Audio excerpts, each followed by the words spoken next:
Let's go live now to Canberra. Joining me now is Universities Australia Chief Executive Catriona Jackson, who universities are really on the front line of this, the impact of the coronavirus. Catriona Jackson, thanks so much for your time.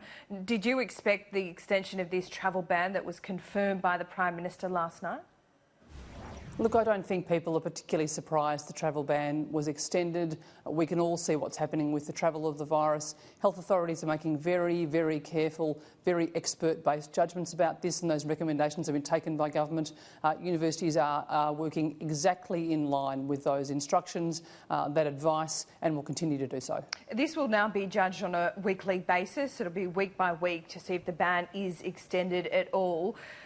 Would you urge the government to perhaps err on the side of not doing that in the future, or do you think this is the right course of action for now?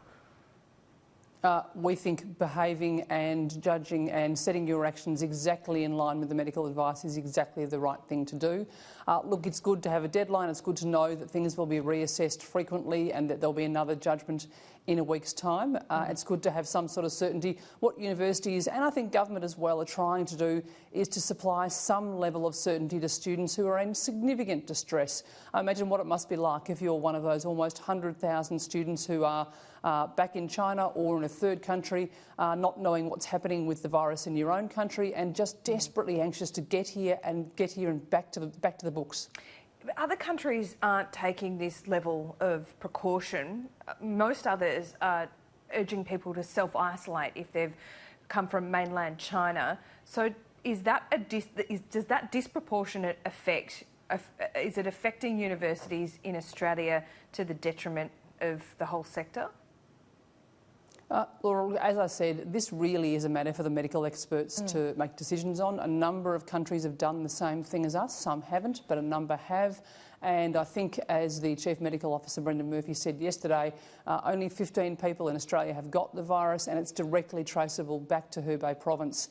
I think that proves that what we're doing is working. Of course, we are talking constantly with government about balancing the medical advice and the damage to both the economy and to the prospects of students. But I really think that this is time for us all to understand that the health and welfare of all of our students, all of our citizens, this is much bigger than just universities, is the first concern, and it is certainly foremost in universities' concerns. Are you in danger of losing a third of all new Chinese students that perhaps was in line before this virus outbreak?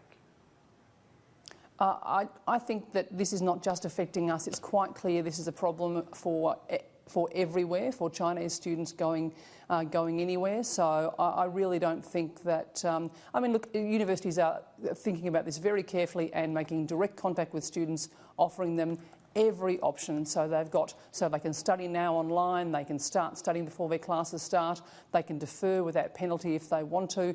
We're making sure that the hand of friendship, information and support is absolutely extended to make sure to make sure Chinese students understand we are really looking forward to seeing them back when it's possible to do so. Of course, this sort of disruption is very complex for us here, but much more complex for those Chinese students back in China. Have new enrolments dropped off at all? Are you getting that reporting back from the universities?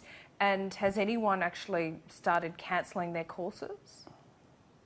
Look, that's not information I'm getting back at this stage. Most students would have enrolled before all this started, so many of them will be just waiting to see what's going to develop, whether they could start doing a little bit of study online.